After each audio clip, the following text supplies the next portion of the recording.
सभी faculty members, all the students, all the boys and girls, शक्ति स्वरूपा माताओं, देवतुल्य भाइयों, देवी स्वरूपा बहनों, मीडिया के हमारे भाइयों बहनों, सबसे पहले विवेकानंद के बारे में हमको ये समझना चाहिए कि विवेकानंद को हम इतना याद क्यों करते हैं। क्या आप सब सन्यासी बनना चाहते हैं?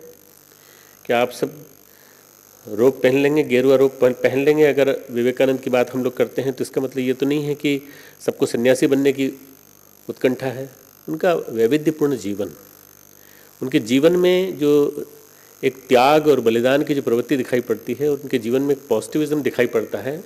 और throughout the life, from day 1 to his 39 years 5 months 24 days, जो 4 जुलाई ये जो हम मनाते हैं पूरे के पूरे, ये एक यूथफुलनेस के प्रतीक है।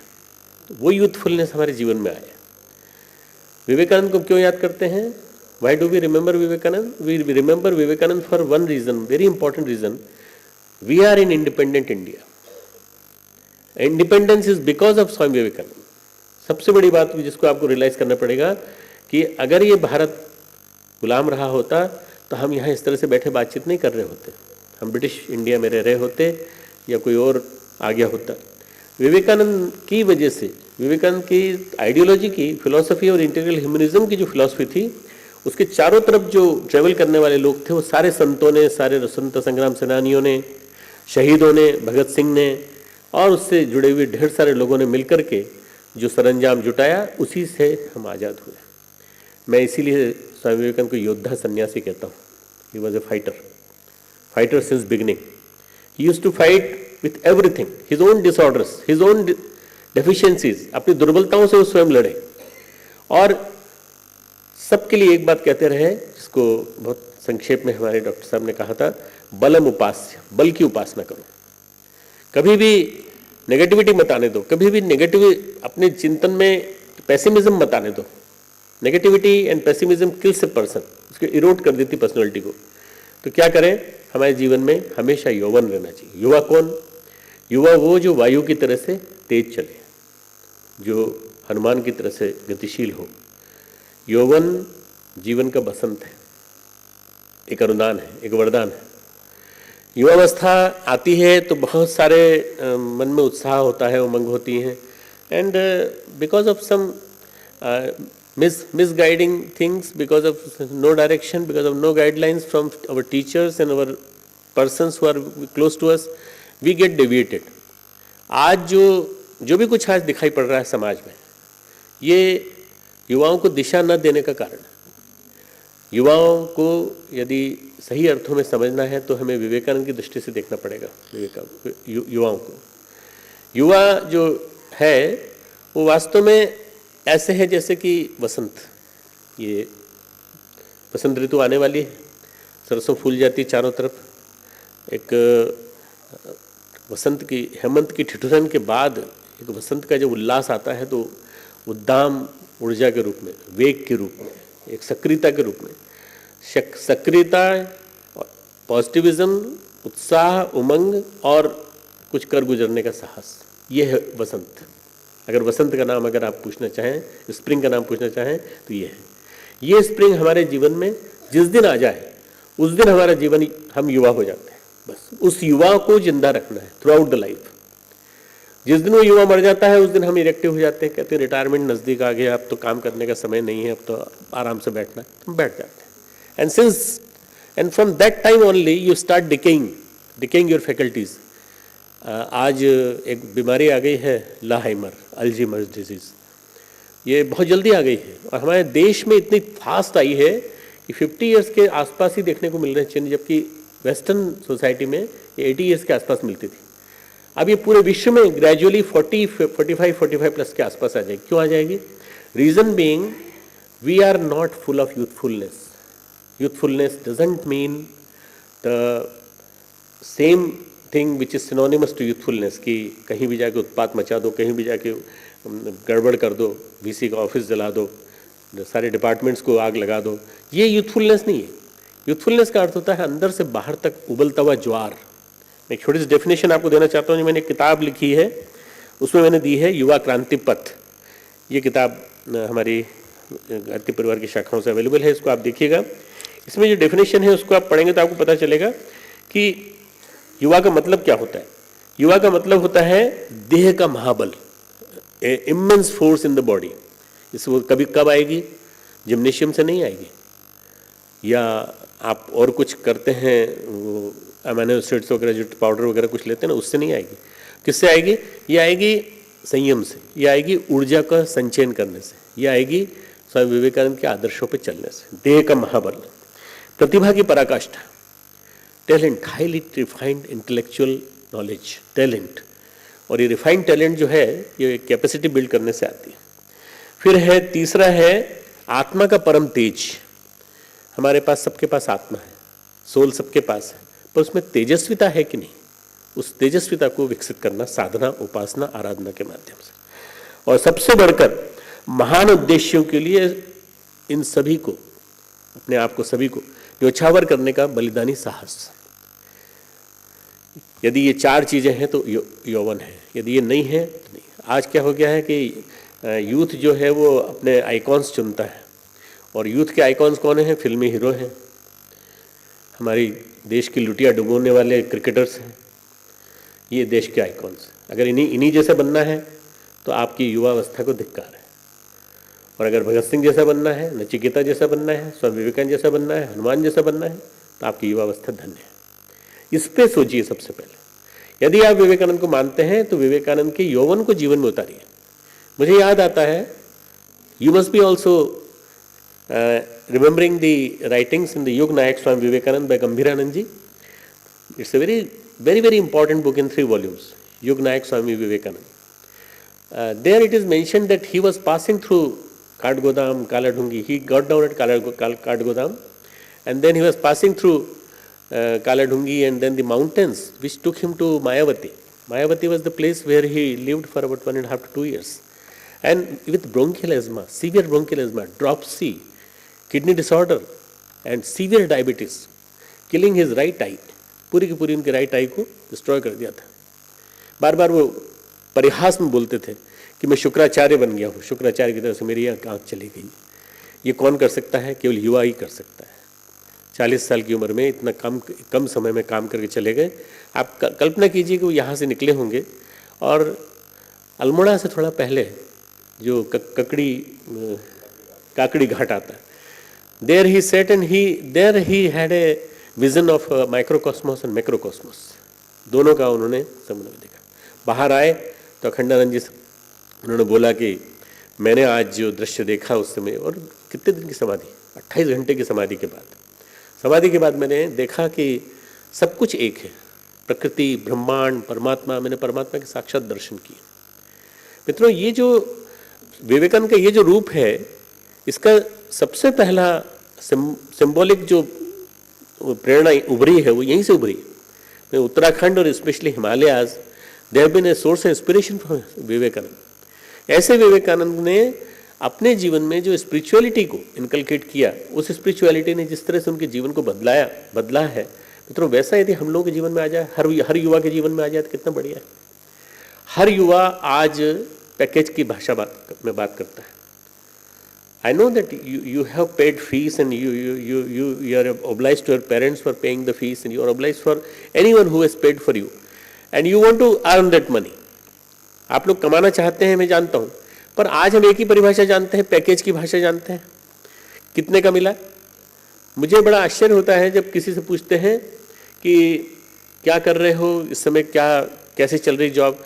हमारा करीब 12 लाख का पैकेज है, हमारा करीब 25 लाख का पैकेज है, हमारा करीब 50 लाख का पैकेज। मुझे क्या लगता है कि एक पैकेज घूम रहा है मेरे सामने, आदमी नहीं है, युवा नहीं है। एक पैकेज बना हुआ चारों तरफ से जमा हुआ, और इसके अंदर क्या है? पैसे रखे हैं, कैश नोट रखे। We have been made tools in the hands of the globalisation. वैश्वीकरण के हम टूल्स बन गए, उपकरण बन गए। बीएससी किया, एमएससी किया, पीएचडी किया और चले गए एमबीए करके मैनेजमेंट में चले गए। क्यों? फिर बीएससी क्यों किया? किसी की सीट क्यों मारी? अनावश्यक रूप से साइंस क्यों पढ़ी? अगर तुमको ये करना था तो उधर कोई कुछ और करते, बीए करते, कुछ ह्यूमैनिटीज में चले जाते। हमारे पास वो नहीं, लक्ष्य नहीं है। हमारे पास कोई चंचलता इतनी ज़्यादा है कि हम गड़बड़ा जाते हैं बीच बीच में, और वो विजन हमको मिलती है स्वामी विवेकानंद से। एफए किया उन्होंने, एफए करने के बाद उनको बीए करने जा रहे थे तो उनको एक दृष्टि दी उनके एक प्रोफेसर विलियम हेस्टी ने। विलियम हेस्टी ने कहा कि अगर तुमको ईश्वर की अनुभूति करना है, ईश्वर की अनुभूति हो सकती है। उन्होंने हाथ खड़ा किया नरेंद्र ने कि हाँ ईश्वर की अनुभूति हो सकती है क्या, या आप बताइए, आपने किसी को देखा है? आप बोल रहे हो तो हो सकती है। बोले हाँ, एक आदमी के अंदर देखा है, एक साधु के अंदर देखा है, वो दक्षिणेश्वर में रहते हैं। उसी दिन नरेंद्र नाथ पैदल चलते हैं और नॉर्थवर्ड जाते हैं और अपने छोटे से घर से निकल करके वहाँ जा कर के उनके दर्शन करते हैं, और वो व्यक्ति उनको दर्शन कराता है पूरे के पूरे, जिसको आप स्पिरिचुअल ह्यूमनिज्म, इंटीग्रल ह्यूमनिज्म कह रहे हैं, उस मानवतावाद के दर्शन कराता है, पूरे ईश्वर के दर्शन कराता है। ये स्वामी विवेकानंद के जीवन की रिवॉल्यूशन है। और हम में से कोई शायद वैसा ना बनना चाहे, परंतु कम से कम 1% तो विवेकानंद को अडॉप्ट करने की कोशिश करिए। 1% तो विवेकानंद के जीवन के तत्वदर्शन को, टीचिंग्स को अपने जीवन में लाने की कोशिश करिए। तब हमको समझ में आ जाएगा कि यौवन क्या होता है। यौवन जब जीवन में आएगा तो वास्तव में हम वेद की भाषा में और वेद उपनिषद की भाषा में कहने लगेंगे युवा स्यात्। उपनिषद कहता है, तैत्तिरीय उपनिषद कहता है युवा स्यात्, युवा बनो। बूढ़े हो तो युवा बनो, जवान हो तो युवा बनो, बूढ़े मत बनो। बूढ़ा वो है जो उम्मीदें खो बैठता है। 20 साल का बच्चा आत्महत्या करने की कोशिश करने लगता है तो वो बूढ़ा है और कहता है मैं फेल हो गया, मेरा केट में नहीं हुआ, मेरा इसमें नहीं हुआ, मेरा नेट में नहीं हुआ। वो बूढ़ा है। कोशिश करो, फिर से हाथ मारो, फिर से हाथ पैर मारो, 1 बार 2 बार 3 बार, इसमें नहीं तो दूसरे में मारो, फाइन आर्ट्स में करो, और तुम्हारी जो चॉइस है उसमें करो, पर कभी सरेंडर मत करो, कभी निराशा की तरफ मत जाओ। ये यदि समझ में आ जाएगा तो फिर कोई दिक्कत नहीं होगी। इसलिए विवेकानंद को समझना है तो विवेकानंद को मतलब ऑप्टिमिज्म को अपने जीवन में उतारना है। विवेकानंद के एक एक कंसेप्ट को समझने के लिए 100 साल लग जाएंगे। विवेकानंद ने कहा था एक बार कि काश एक विवेकानंद और होता जो समझ पाता कि इस विवेकानंद ने क्या किया है। Try to understand the depth of this sentence. काश एक विवेकानंद और होता जो इसको समझ पाता कि इस विवेकानंद ने क्या किया। उसके बाद उन्होंने कहा कि ज्ञान क्रांति का रथ चलेगा। 100 वर्ष बाद भारत के आज़ादी के भी उन्होंने 45 साल बाद भारत आज़ाद हो जाएगा, 1947 की पहले से घोषणा कर दी थी। 100 साल बाद ज्ञान क्रांति का रथ चलेगा। और मैं आज देख रहा हूं कि एक हरिजन आ रहा है तो वो चिल्लाता हुआ आ रहा है, पेरियार मद्रास में पेरियार एक आ रहा है, चिल्लाता हुआ आ रहा है कि हट जाओ, मेरे से छू लोगे तो तुमको नहाना पड़ेगा। और वही आदमी जो है आने वाले दिनों में सब इक्वल हो जाएंगे, एक हो जाएंगे और सब मिलकर के एक साथ पूरे नए भारत का निर्माण करेंगे। मित्रों, वही we are passing to the same moment. These are the moments of change. All over the world the change is occurring. You can see the waves of the change right from the Arabian world. You can see the change occurring in the China. You can see the change occurring everywhere in the each and every nook and corner of our country. Anti-corruption wave. The way youth has taken up the cause in its hand. जिस तरह से युवाओं ने अपने हाथ में काम ले लिया है, उसको देखते हुए आप लोगों ने जो ये 9-10 दिन का जो 11 दिन का जो सप्ताह रखा है, पखवाड़ा रखा है, मुझे बहुत अच्छा लगा। मैंने कहा कि ये दो जो हैं, these are the 2 icons, Vivekananda and Subhash Chandra Bose. Both were born in Bengal, both are the lions of the Bengal, and both are my the best icon I can say, जिनके जीवन में सही अर्थों में आज़ादी भी आई, जिनके जीवन में सही अर्थों में स्पिरिचुअलिटी भी जीवन में आई। स्पिरिचुअलिटी को लोगों ने डिफाइन नहीं किया सही ढंग से। Spirituality is inculcating ideals, qualities and virtues in day to day life. रोजमर्रा के जीवन में अच्छे गुणों को अभ्यास करना, अच्छे गुणों को उतारना। अच्छे गुण क्या है? हमेशा पॉजिटिव रहो, हमेशा खुश रहो, दूसरों के साथ खुशी बांटो। अभी क्या करते हैं हम अपने बगीचे में कोई अच्छाई के फूल लगाएं, दूसरे के बगीचे में कोई अच्छाई के फूल लगाएं, इसके बजाय हम दूसरे के बगीचे के फल तोड़ना चाहते हैं। लोभ, लालच, aggressive competition, this is the game of today. चाहे कहीं भी चले जाए, मीडिया ऐसा ही है, लगभग इसी तरह के हमारे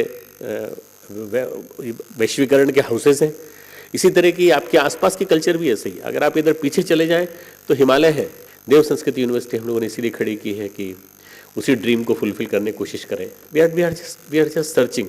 हम लोग एक सपने की तलाश में हैं, नया भारत और नया विश्व बनाने की तलाश में हैं, जिसको कि स्वामी विवेकानंद ने डेस्टिनी कहा था कि होना है, भारत को जगत गुरु बनना है। बहुत सारे संस्थाएं, बहुत सारे अच्छे लोग, ढेर सारे लोग इस काम में लगे हैं। केवल उस काम को सही ढंग से करने भर की जरूरत है। भगत सिंह की बात मुझे याद आती मित्रों। भगत सिंह ने एक पत्र लिखा था और वो पत्र जो है समाचार पत्रों में छपा और वो था बसंत के ऊपर। मैं सुनाना चाहता हूँ आपको, ज़्यादा टाइम तो नहीं लेता, ठीक है। Bhagat Singh wrote an article in साप्ताहिक मतवाला ईयर 2 वॉल्यूम 38 16 मई 1925। केवल 17 वर्ष और कुछ महीने की उम्र में लिखा था और उनका जो भाषा है, हिंदी की भाषा बहुत खूबसूरत है। उर्दू लिखते थे पर उर्दू और हिंदी दोनों पे अधिकार था, इंग्लिश पे भी समान अधिकार था। आचार्य शिव पूजन सहाय ने उनको उसको संपादित करके आलोचना नाम की मैगजीन में प्रकाशित किया था अक्टूबर दिसंबर 1983। भगत सिंह लिखते हैं, युवावस्था मानव जीवन का वसंत काल है। उसे पाकर मनुष्य मतवाला हो जाता है, हजारों बोतल का नशा छा जाता है। विधाता की दी हुई सारी शक्तियां सहस्त्र धारा होकर फूट पड़ती हैं।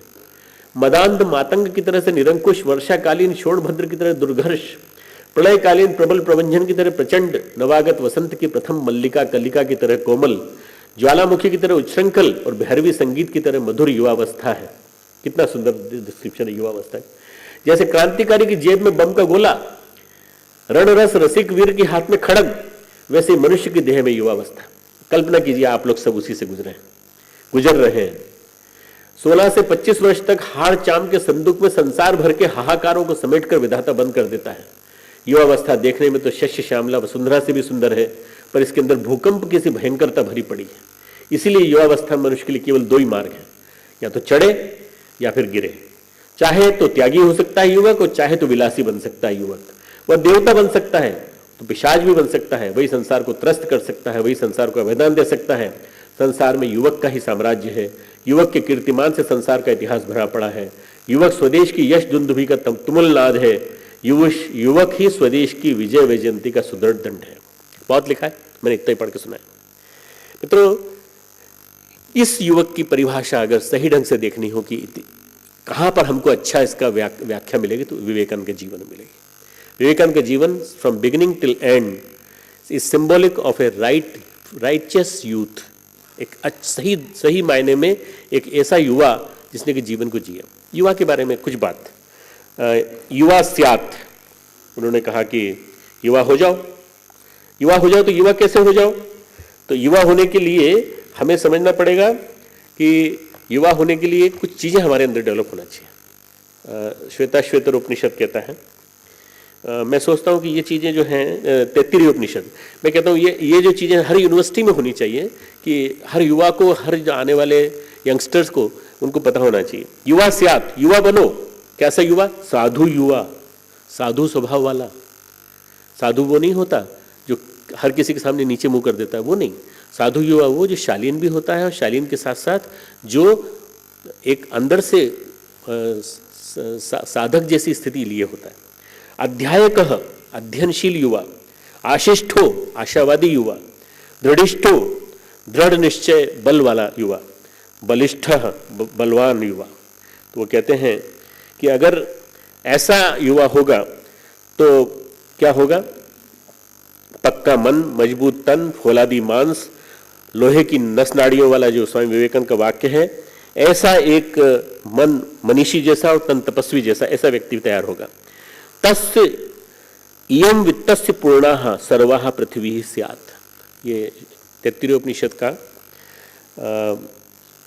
वल्ली 2 अनुयाक 2 श्लोक 11। ये जो मैंने आपको सुनाया है, इसका अर्थ क्या है कि ऐसे युवक के ऊपर लक्ष्मी अपने आप बरसती है। आज युवक लक्ष्मी के पीछे भाग रहा है, ऐसे युवक को जीवन में कोई अपूर्णता नहीं रहती अगर युवा बन जाए। युवा स्यात्, युवा स्यात्, साधु युवा, आशिष्ठो, अध्यायकः, दृढ़िष्ठो, बलिष्ठ, ऐसे युवा होना चाहिए। और अगर युवा की परिभाषा हमने पूरी कर ली तो हमने जीवन का लक्ष्य पूरा कर लिया। मित्रों, जीवन मरते मरते जीने से क्या फायदा? जीवन जीना है तो दीपक की तरह से जलते हुए चलना चाहिए। तिल तिल करके आदमी जले और तिल तिल करके जलते हुए भी प्रकाश दे, ऐसा युवक होना चाहिए।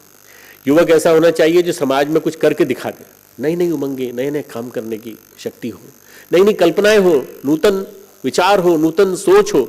हर पल हर क्षण नए नए संघर्ष के साथ जूझने की और अन्याय और अनीति के साथ जूझने की कुछ सामर्थ्य हो अंदर से, आज के तथाकथित राजनीतिक षड्यंत्रों के सामने झुके नहीं वो युवक है, जो भ्रष्टाचार से लड़ने के लिए तैयार हो, पर पूरी की पूरी मनस्विता के साथ, ओजस्विता के साथ और विनम्रता के साथ। ऐसा युवक हमें चाहिए।